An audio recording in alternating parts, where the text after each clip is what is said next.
बिस्मिल्लाहिर्रहमानिर्रहीम। अस्सलाम वालेकुम नाज़रीन, इरफान हाशमी आपको प्रोग्राम दो टोक में खुशामदीद कहता हूँ और इस्लामाबाद से हमारे साथ मौजूद हैं इब्राहिम राय साहब। राय साहब अस्सलाम वालेकुम। वालेकुम अस्सलाम।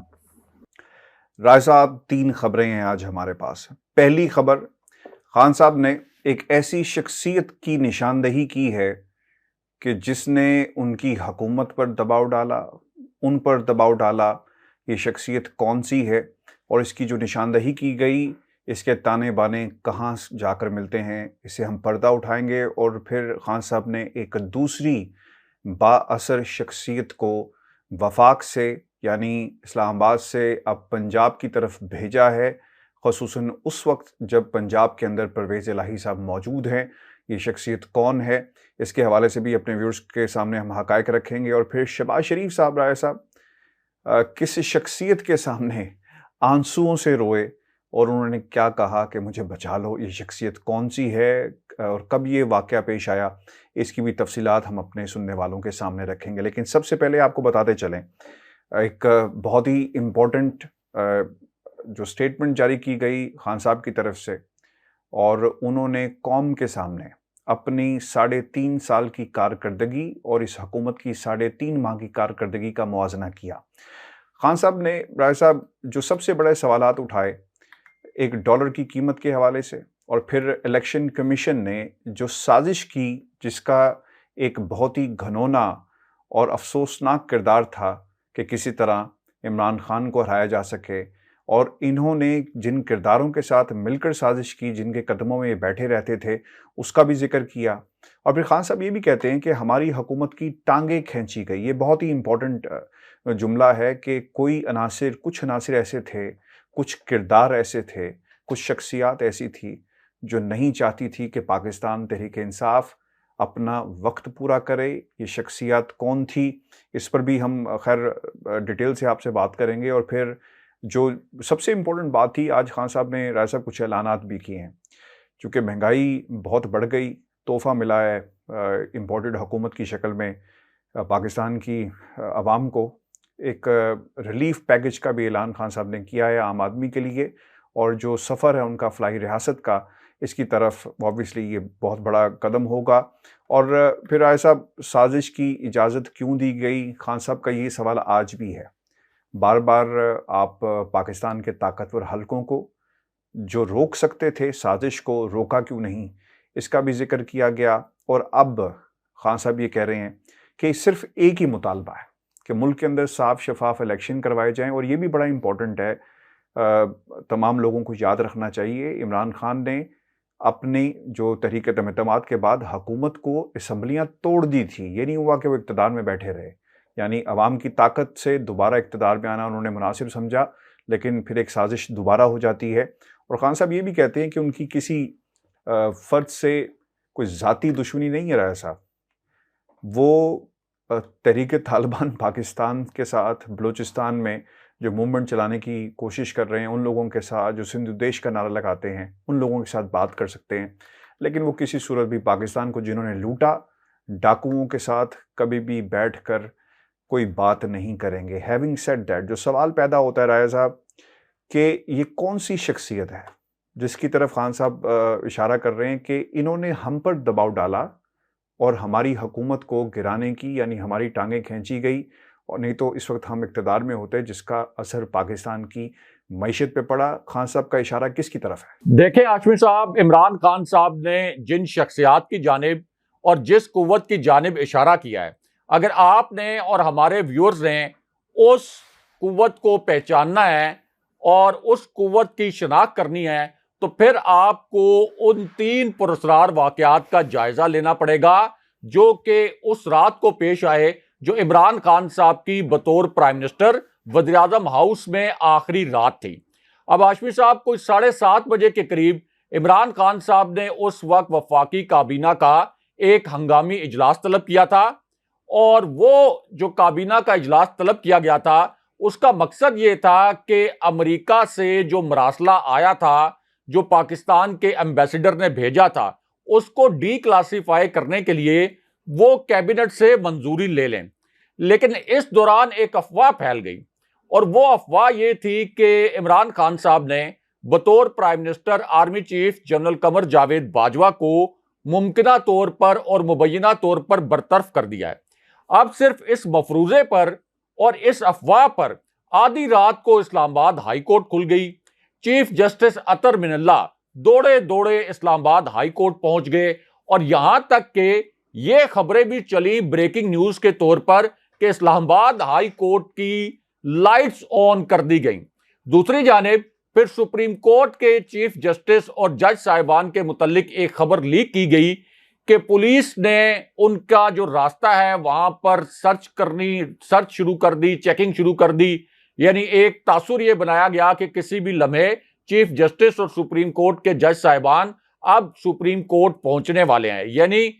कौन सी कुव्वतें उस वक्त इमरान खान साहब के गिर्द घेरा तंग कर रही थी और ये चाहती थी कि आज ही रात इमरान खान साहब की हुकूमत खत्म हो जाए। लेकिन हाशमी साहब जो प्राइम मिनिस्टर हाउस के अंदर बहुत मिस्टीरियस किस्म का एक इंसिडेंट हुआ, जो एक वाकया हुआ, जो कि खुद इमरान खान साहब ने बाद में बताया भी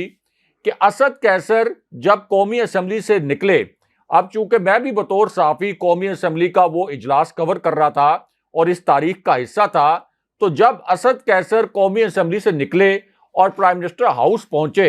तो इमरान खान साहब कहते हैं कि मैं टीवी एंकर्स के साथ मुलाकात के बाद जब हॉल में गया प्राइम मिनिस्टर हाउस के, तो असद कैसर वहां पर बैठे हुए थे। मैंने उन्हें बुलाया तो मैंने असद कैसर को कहा कि हमने ये 3-4 दिन तक बहस जारी रखनी है, सुप्रीम कोर्ट के अहकामात की खिलाफ वर्जी भी नहीं होगी, क्योंकि सुप्रीम कोर्ट ने कहा था कि इसी सेशन के दौरान आपने अदम एतमाद की तहरीक पर वोटिंग करवानी है। तो हमने 3-4 दिन तक ये बहस जारी रखनी है, हमारी जो तकरीरें हैं हमारे अरकान की वो जारी रहेंगी और 3-4 दिन के अंदर हम कोई वे आउट निकाल लेंगे। लेकिन वहां पर इमरान खान साहब ने इंकशाफ ये किया कि असद कैसर ने उन्हें बताया कि मुझे एक फोन कॉल आ गई है। यानी असद कैसर स्पीकर कौमी असम्बली, जिनके मुतल्लिक खान साहब ने यह इंकशाफ भी किया कि उनका रंग पीला हुआ था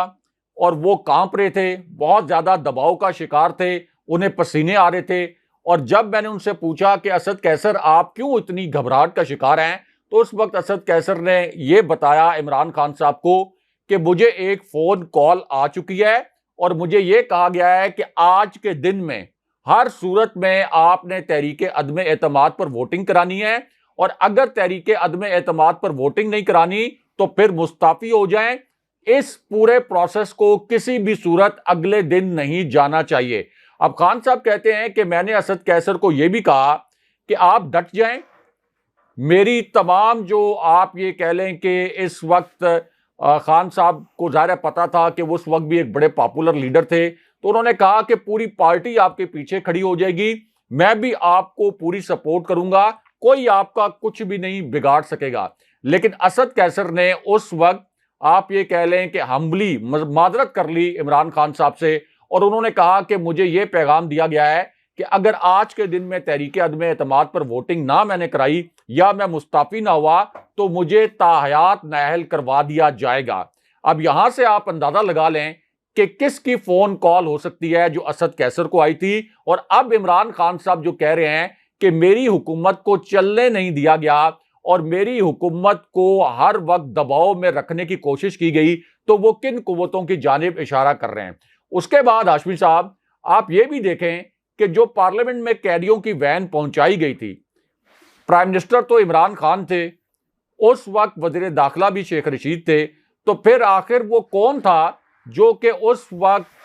पार्लियामेंट में कैदियों की वैन पहुंचाकर इमरान खान साहब को और असद कैसर को एक धमकी आमेज पैगाम पहुंचा रहा था। फिर अगर आपने इन कुव्वतों की जानिब देखना है और इनको आइडेंटिफाई करना है, जो आपने सवाल किया कि आखिर खान साहब का इशारा किन की जानिब था, तो आप ये देख लें कि इमरान खान साहब ने एक ब्रीफिंग के दौरान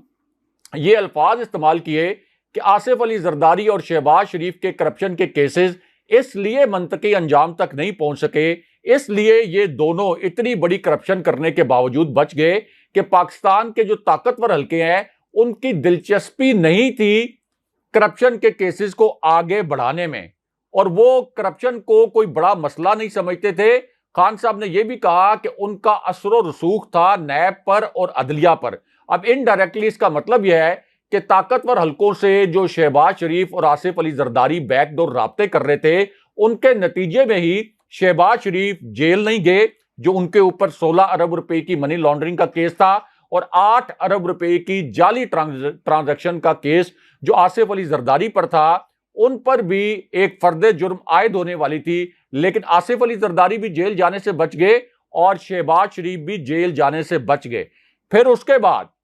वो कौन सी शख्सियात थी या कौन सी कुव्वतें थी जिनके मुतल्लिक इमरान खान साहब ने इंकशाफ किया कि वो मुझे ये पैगाम दे रहे थे कि चीफ मिनिस्टर उस्मान बुज़दार को फौरन हटाएं, और इमरान खान साहब को अल्टीमेटली उनको ये जवाबी पैगाम देना पड़ा कि अगर आप गवर्नेंस की बात कर रहे हैं तो उस्मान बुज़दार का सिर्फ ये कसूर है कि वो मीडिया में अपनी परफॉर्मेंस को हाईलाइट नहीं कर सकते। अगर गवर्नेंस की बुनियाद पर आप मुझे ये डिक्टेट कर रहे हैं और मुझे ये कहने की कोशिश कर रहे हैं कि मैं उस्मान बुज़दार को हटा दूं, तो पहले आप सिंध की गवर्नेंस का हाल देखें। आप वहां पर मुराद अली शाह को क्यों नहीं हटवाते? आप आसिफ अली जरदारी को क्यों नहीं कहते कि मुराद अली शाह, जिन्होंने वहां पर पीपल्स पार्टी की हुकूमत में करप्शन के रिकॉर्ड बनाए हैं, उनको क्यों नहीं हटाया जाता? और सबको पता है, हत्ता कि हमारी जो ब्रीफिंग्स होती रही उसमें भी ये बताया जाता रहा कि सिंध में किस किस्म की बैड गवर्नेंस है। तो इस वक्त इमरान खान साहब ने जो बात की कि मेरी हुकूमत को हमेशा दबाव में रखा गया, उसको चलने नहीं दिया गया, और फजलुर रहमान का जो पहला धरना भी हाशमी साहब इस्लामाबाद में आया था, उसके मुतल्लिक भी अब इसी किस्म के इंकशाफात हो रहे हैं कि वो धरना भी किसी के कहने पर आया था। फजलुर रहमान तो खुद कहते हैं कि मुझे कोई यकीन दहानियां करवाई गई थी। इसका मतलब यह है कि पहले दिन से इमरान खान साहब की हुकूमत को एक स्मूथ तरीके से चलने नहीं दिया गया। लेकिन उसके बावजूद आप देखें कि फिगर्स क्या कहते हैं। इमरान खान साहब को जब इकॉनमी मिली तो सबको पता है कि वो दिवालिया हालत में थी। उस वक्त फौज की ब्रीफिंग्स में भी ये कहा जाता था कि इमरान खान साहब की हुकूमत आई तो पाकिस्तान की जो इकॉनमी थी ये बिल्कुल दिवालिया होने के करीब थी। उसके बाद कोविड जैसी एक ऐसी बीमारी आ गई जो 100 साल में एक मरतबा आती है। आखिरी मरतबा 1918 में स्पेनिश फ्लू जैसी बीमारी आई थी। अब पूरी दुनिया की जो इकॉनमीज हैं, जो मईशतें हैं, वो मुकम्मल तौर पर कोलैप्स कर गई। लेकिन हाशमी साहब, हमारे यहां 20 साल का रिकॉर्ड टूटा और 5.97% पे ग्रोथ चली गई इमरान खान साहब के चौथे साल में। आपके ज़राअत के जितने फिगर्स थे,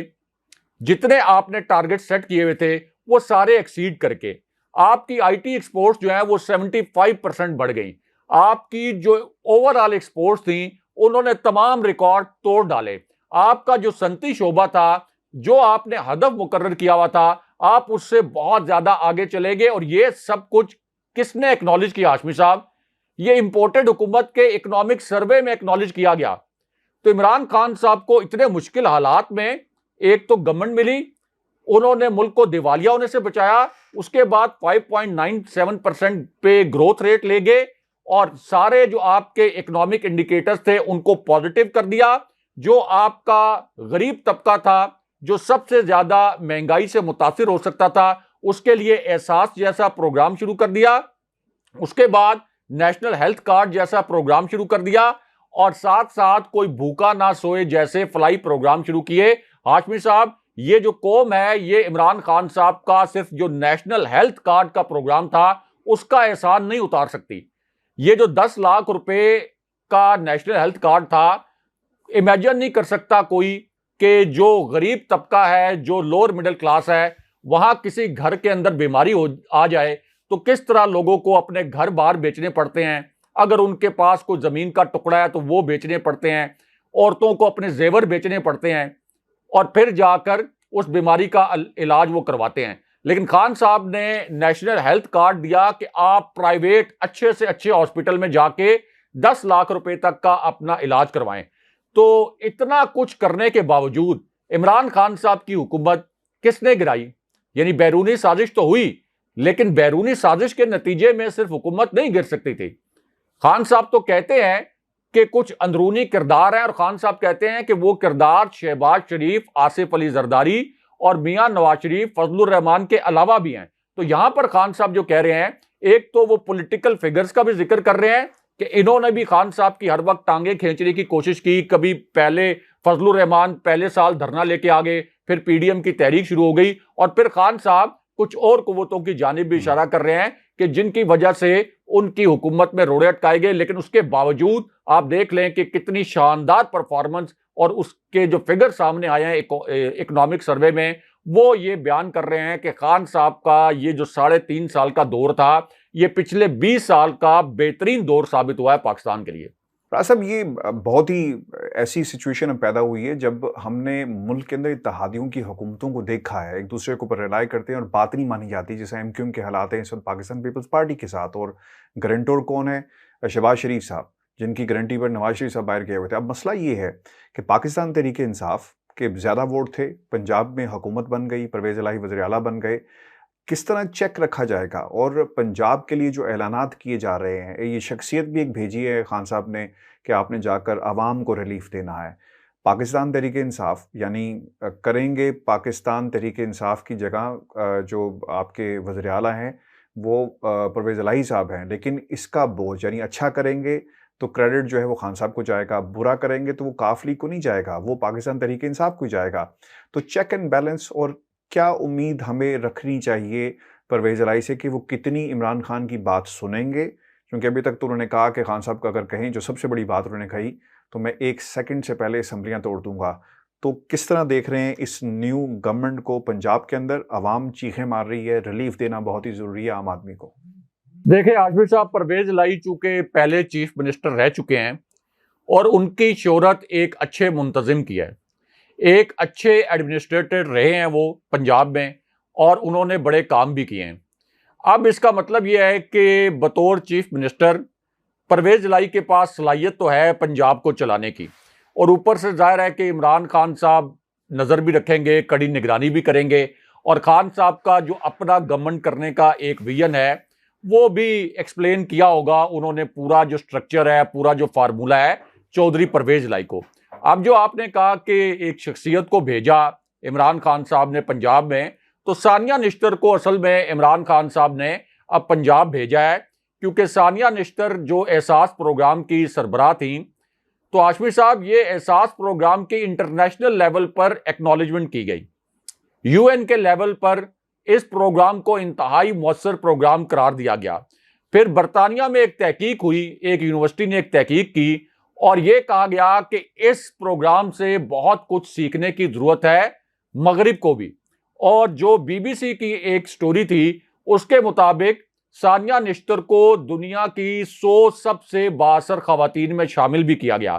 तो इससे आप अंदाजा लगा लें कि एहसास प्रोग्राम को कितने शफाफ तरीके से, कितने अच्छे तरीके से और कितनी बेहतरीन हिकमत अमली के तहत एग्जीक्यूट किया गया था।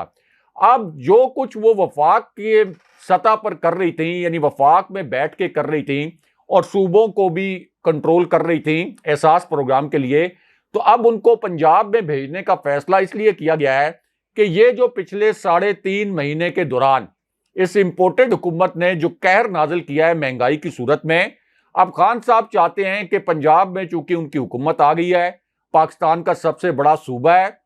और अवाम ने भी खान साहब से बेपुनाह मोहब्बत का इजहार करते हुए उनको वोट दिए हैं। तमाम तर रियासती मशीनरी, mister X, mister Y election commissioner, mister G election commission, chief election commissioner Sikandar Sultan Raja, ये तमाम फैक्टर्स इमरान खान साहब के खिलाफ काम कर रहे थे, लेकिन उसके बावजूद ये असल में अवाम की ताकत थी जिसने इमरान खान साहब को फतह दिलाई। तो अब इमरान खान साहब एक तरह से आप कह सकते हैं कि उनको उनकी मोहब्बत, उनका खुलूस लौटाने के लिए अब पंजाब के अवाम को रिलीफ देने की कोशिश कर रहे हैं। वहां पर उसी किस्म के प्रोग्राम शुरू किए जाएंगे जिस किस्म का पहले एक एहसास प्रोग्राम शुरू किया गया था। इसी तरह एक राशन कार्ड का प्रोग्राम भी इस वक्त जेरे गौर है, वो भी शुरू किया जाएगा। और आप इसके साथ साथ जो आपका बिल्कुल निचला तबका है जिसके ऊपर खास फोकस रहा इमरान खान साहब का भी और बुशरा बीबी साहिबा का भी, तो अब उसको रिलीफ देने के लिए भी प्रोग्राम जो है वो चाक आउट किए जाएंगे। दूसरा जो आपने बात की कि चौधरी परवेज इलाही अगर अच्छा करेंगे तो उसका क्रेडिट इमरान खान साहब को जाएगा, और अगर बुरा करेंगे तो तब भी बात जो है वो इमरान खान साहब पर और तहरीक इंसाफ पर आएगी। तो हाशमी साहब, इसमें परवेज इलाही साहब को भी ये नहीं भूलना चाहिए कि असल में तो ये जो चीफ मिनिस्टरशिप है ये इमरान खान साहब की अमानत है। इमरान खान साहब की वजह से चौधरी परवेज इलाही इस वक्त चीफ मिनिस्टर हैं। तो ये जो अगला 1 साल है, इसमें परवेज इलाही को बजाय इसके कि वो ये कोशिश करें कि वो चीफ मिनिस्टर बन गए हैं, तो अब काफ लीग के वो इन रोड्स बनाए पंजाब के अंदर, और काफ लीग के कोई ज्यादा सियासी मकासद के लिए काम करें। इससे ज्यादा उनका इम्तहान यह है कि अगले 1 साल के अंदर वो पंजाब के अवाम का दिल इस तरह से जीतें कि अगली मर्तबा इमरान खान साहब से दोबारा से पंजाब के लोग ये कहें कि चौधरी परवेज इलाही को ही आप अपने इत्तेहाद में से चीफ मिनिस्टर बनाएं। इसमें चौधरी परवेज इलाही का भी फायदा है, जाहिर है कि तहरीक इंसाफ को भी फायदा होगा। लेकिन हाशमी साहब, एक बात जो नोट करने वाली है कि अगर चौधरी परवेज इलाही कोई बहुत अच्छा परफॉर्म ना कर सके, या इमरान खान साहब को किसी मौके पर ऐसा लगा कि चौधरी परवेज इलाही उनके विजन के मुताबिक काम नहीं कर रहे, तो इमरान खान साहब अदरवाइज कोई फैसला करने में ज्यादा ताखीर भी नहीं करेंगे,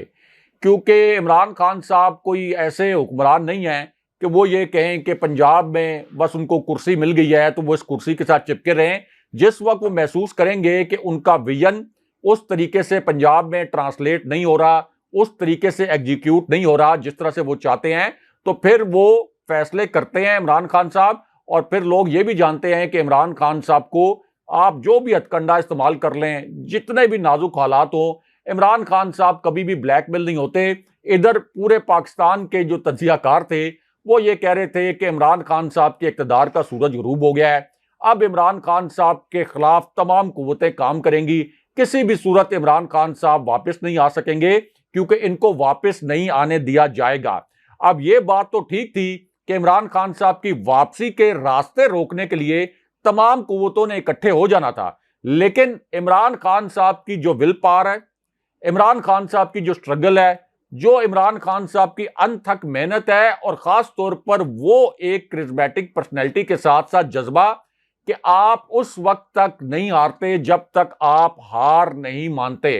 तो खान साहब ने, हाशमी साहब, 2 महीने के अंदर वो कर दिखाया है पाकिस्तान की सियासत में जिसको हमेशा नामुमकिन समझा गया। और पाकिस्तान की 75 साल की तारीख आप उठा के देख लें, जो इमरान खान साहब ने 2 महीने के अंदर वापसी की है, तमाम पाकिस्तान के रियासती इदारों, रियासती कुव्वतों और इसके साथ साथ रियासती मशीनरी, तमाम फैक्टर्स इमरान खान साहब के खिलाफ काम कर रहे थे, लेकिन उसके बावजूद खान साहब ने वापसी को मुमकिन करके दिखाया है। और खान साहब आप देखेंगे कि पंजाब में भी डिलीवर करके दिखाएंगे, जैसे पहले उन्होंने वफाक की सतह पर और मुल्क गिर सतह पर डिलीवर करके दिखाया। राजा साहब, पार्लियामेंट के फ्लोर पे खड़े होकर शहबाज शरीफ ने पाकिस्तान की अदालतों को क्रिटिसाइज किया, और ये सिर्फ उनकी तरफ से नहीं किया गया बल्कि पीपल्स पार्टी ने क्रिटिसाइज किया और बहुत सारे लोगों ने जो है वो क्रिटिसाइज किया। और अब 18वीं तरमीम और फिर 19वीं तरमीम की बात भी जो है वो की जा रही कि धमकी मिली तो हमने 19वीं तरमीम पास की, नहीं तो 18वीं तरमीम से भी हाथ धोने पड़ेंगे। सब बातें हुई हैं। और शहबाज शरीफ साहब अब जो फ्लोर ऑफ द हाउस खड़े होकर जो उन्होंने कहा कि जनाब हमें सपोर्ट करें, जितनी सपोर्ट 15 साल आपने लाडले को की, दूध पिलाते रहे, इतनी सपोर्ट हमें नहीं मिली। आपको क्या लगता है, ये एक दुख का इजहार कर रहे हैं बेटे की वजारत जाने के बाद? जिस तरह की तवक्कुआत नवाज शरीफ को अपने भाई के साथ थी वो पूरी नहीं हुई, केसेस को ख़त्म नहीं करवा सके, मरीम नवाज को बाहर नहीं भेज सके,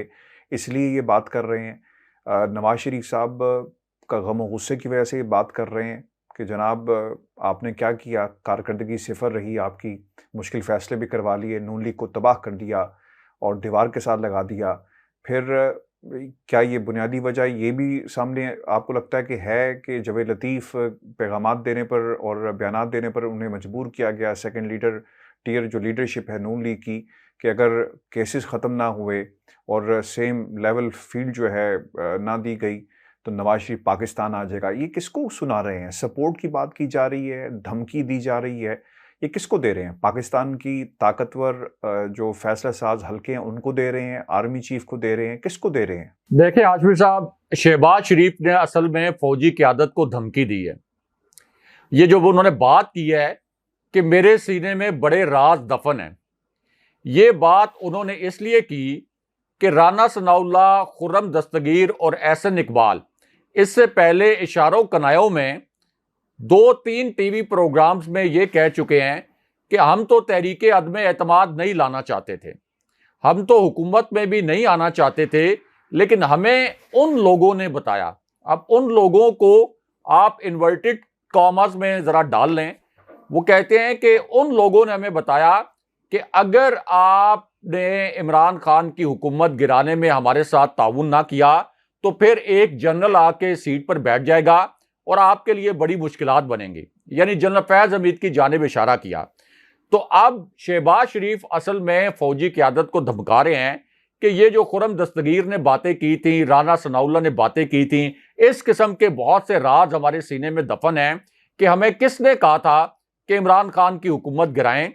और हमें किसने मजबूर किया था कि इमरान खान की हुकूमत अभी गिराना बहुत ज़रूरी है कि इससे पहले कि अगले आर्मी चीफ की तकर्री हो जाए। दूसरा, हाशमी साहब, ये जो बात कर रहे हैं शहबाज शरीफ कि 15 साल लाडले को दूध पिलाया,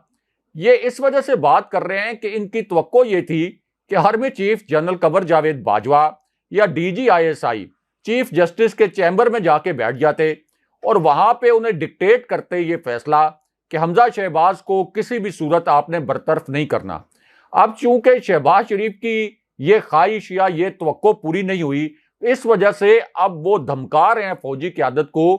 कि देखें, अगर आपने इमरान खान को ना रोका, वो इमरान खान साहब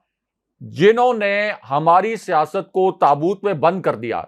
जिन्होंने हमारे नाम नेहाद घर, जिसको हम घर कहते थे, हमारा सियासी कला कहते थे, वहां घुसकर हमें मारा, हमें घसीटा। तो अगर अब आपने इमरान खान को ना रोका तो फिर हम आपके खिलाफ मुहिम जुई करेंगे, आपके राज खोलेंगे। तो एक तरह से फौजी क़यादत को ब्लैकमेल करने का नया प्लान बनाया गया। ये जो बिलावल भुट्टो ने बात की कि एक रात न्यूट्रल होने से 75 साल की आइन शिकनी के गुनाह माफ नहीं हो जाते, ये भी असल में वो फौजी क़यादत को धमका रहे थे।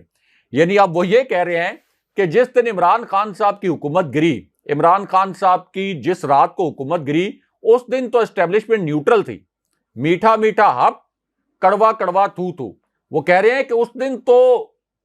एस्टेब्लिशमेंट न्यूट्रल थी, लेकिन अब एस्टेब्लिशमेंट न्यूट्रल नहीं है। और न्यूट्रल होने का पैमाना इनके पास ये है कि एस्टेब्लिशमेंट खुलकर क्यों नहीं सामने आई। पंजाब में तहरीक इंसाफ किस तरह से ज़िमनी इलेक्शन जीत गई, हालांकि सबको पता है कि पूरी रियासती मशीनरी वहां पर इस्तेमाल हुई थी, लेकिन अवाम ही इतनी बड़ी तादाद में निकल आए, इतनी बड़ी तादाद में और इतने जोशो खरोश से निकल आए कि फिर पूरी रियासती कुव्वत, रियासती मशीनरी और हमजा शहबाज की इंतजामी मशीनरी धांधली के बावजूद जो रिजल्ट्स हैं वो फिर PTI के फेवर में चले गए। तो अब फजलुर रहमान के जो स्टेटमेंट्स हैं, शहबाज शरीफ के स्टेटमेंट्स हैं राज खोलने वाले, और बिलावल भुट्टो के कि हमें धमकी दी गई थी, इस वजह से हम 18वीं के बाद 19वीं तरमीम लेके आ गए। तो ये असल में अब फौजी क़यादत को धमका रहे हैं, क्योंकि इनको पता है कि ये 14 जमातें मिलकर भी इमरान खान साहब का मुकाबला नहीं कर सकती। इनको पता है कि अब एक ही तरीका रह गया है कि हम फौजी क़यादत के ऊपर दबाव डालें, उसको धमकाएं कि जबरदस्ती इमरान खान साहब की पार्टी के अंदर कोई बगावत करवाई जाए, कोई तोड़फोड़ करवाई जाए। लेकिन हाशमी साहब, अब यह मुमकिन नहीं है। जिस तरह से अवाम इमरान खान साहब के साथ जुड़ गए हैं, जिस तरह से अवाम का एक सुनामी इस वक्त इमरान खान साहब के साथ खड़ा है, ना तो कोई तहरीक इंसाफ का रुकन ये अफोर्ड कर सकता है कि वो तहरीक इंसाफ से अलग हो जाए, उनका कोई पार्टी मेंबर उनसे अलग नहीं हो सकता, और कोई रियासती कुव्वत, कोई पुलिस, कोई फौज, कोई आपकी रियासती कुव्वत इस वक्त इमरान खान या उनकी पार्टी को जो उनका मोमेंटम है उसको नहीं रोक सकती। और ये वो फ्रस्ट्रेशन है जिसकी वजह से शहबाज शरीफ ये असेंबली में रोते धोते नजर आए, और उनकी टोन भी ऐसी थी जैसे बाकायदा वो रो ही रहे थे। अच्छा, कुछ खबरें हैं और ये बाकायदा इंटरव्यूज और जराए करके दी गई, हमारे सोर्सेज ने भी इसे कंफर्म किया कि नवाज शरीफ साहब काफ़ी नाराज़ हैं और उन्होंने इस नाराज़गी का इजहार भी किया और अब वो कुछ ताकतों को भी ये पैगाम दे रहे हैं और आसिफ अली जरदारी को भी ये पैगाम दिया गया कि शायद वो इस इत्तेहाद से अलहदा हो जाएं और ज़्यादा अपनी पार्टी को नुकसान नहीं पहुंचा सकते। राय साहब, इशारे इलेक्शन के हैं, इंतखाबात के हैं कि जल्द से जल्द जाया जाए और फिर एक प्लान भी तैयार किया जा रहा है कि अदालतों का महाज जो है वो गर्म रखना है और वो फैसले यानी नवाज शरीफ को अदालतों से अगर रिलीफ नहीं मिलता तो हम पूरे निज़ाम को नहीं मानेंगे, यानी सबोताज करने की कोशिश की जाएगी। एक साजिश और भी रचाई जा रही है और वो ये है कि शायद हमजा शहबाज को दोबारा किसी तरह एक्टिव किया जाए, वापस लाया जाए और पंजाब के ऊपर दोबारा बैठाया जाए। राय साहब, ये कैसे मुमकिन होगा? देखिए आशफिर साहब, एक नई साजिश जो है इस वक्त बुनी तो जा रही है और उसमें चौधरी शुजात हुसैन को ये कहा जा रहा है कि वो एक लेटर लिखें इलेक्शन कमीशन को और फिर इस लेटर की बुनियाद पर एक रेफरेंस बनाया जाए। अब सलीम मानवी वाला ने इसकी तस्दीक भी की है कि जो पीडीएम के कानूनी दिमाग हैं वो अब ये एक आप ये कह लें कि एक घिनौना सा प्लान बना रहे हैं कि चौधरी शुजात हुसैन और चीफ इलेक्शन कमिश्नर दोनों को ऑन बोर्ड लेकर